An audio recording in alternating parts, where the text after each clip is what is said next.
Indis ekonomi punya satu pemasukan doang dari satu job, mana bisa menuin lifestyle gue. Lu udah nabung buat beli rumah belum? Apa ini tumbler buat bangun rumah? Ya enggak sih, paling juga ketinggalan di kereta.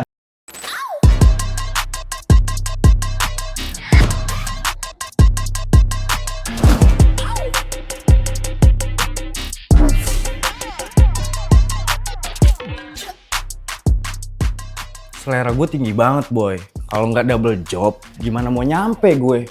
Indis ekonomi punya satu pemasukan doang dari satu job, mana bisa menuin lifestyle gue. Gue Sipki, umur 23 tahun dan tinggal di Jaksel.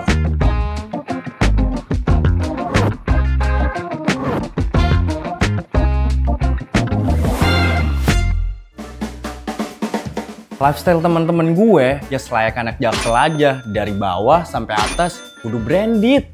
Minimal banget nih ya sepatu lo harus culture.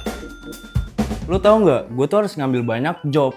Biar apa? Biar bisa ngimbangin teman-teman gue yang culture itu. Sekarang gue masih kuliah, duit dari orang tua mana cukup buat beli barang-barang branded ini. Apalagi sekarang ngopi aja harus 100.000. Makanya gue sekarang double job. Dari nge-DJ, jadi social media officer, terus gue ngambil freelance. Nah, menurut lo nih ya, wajar nggak sih Gen Z ngambil double job gitu? Atau emang cuma gue doang? Kenapa seseorang melakukan side hustle, mereka mencari pekerjaan tambahan? Itu kan karena dua hal. Bisa jadi karena dua hal sebenarnya. Yang pertama karena memang gaji yang didapatkan dari perusahaannya itu nggak cukup untuk memenuhi kebutuhan mereka. Emang kecil aja di gajinya gitu. Kerjaannya 5, gajinya 1 gitu. Atau ya karena gaya hidupnya.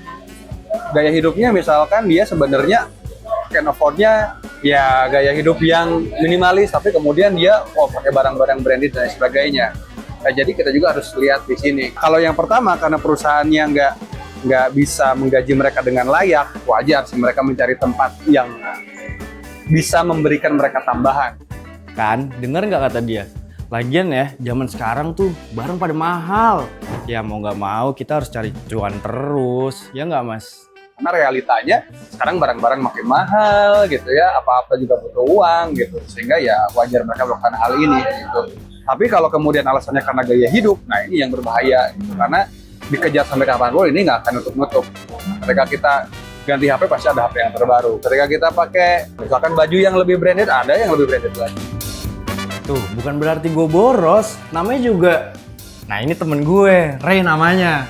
Dia juga double job. Tapi kok lu gak seboros gue? Ya gue double job karena gue generasi sandwich. Gue harus sekolahin adek gue harus mikirin masa depan gue. Gimana tuh maksudnya? Ya intinya gue investasiin buat masa depan gue ke depannya. Dengerin deh kata Mas ini. Kita juga harus ingat gitu bahwa hidup kita ini kan terus melaju gitu ya, dari hari ke hari, minggu ke minggu, bulan ke bulan. Yang mana kita harus mempersiapkan itu semua. Kita harus mempersiapkan masa depan kita. Di masa depan kita mau ngapain? Kita mau nikah mungkin, kita mau punya rumah, kita punya anak, lahirin anak, pensiun, dan seterusnya. Yang mana itu semua butuh uang.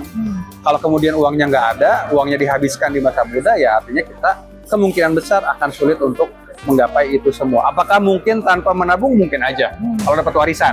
Kalau warisannya ada. Kalau warisannya nggak sengketa. Kalau warisannya sengketa, gimana? Iya kan?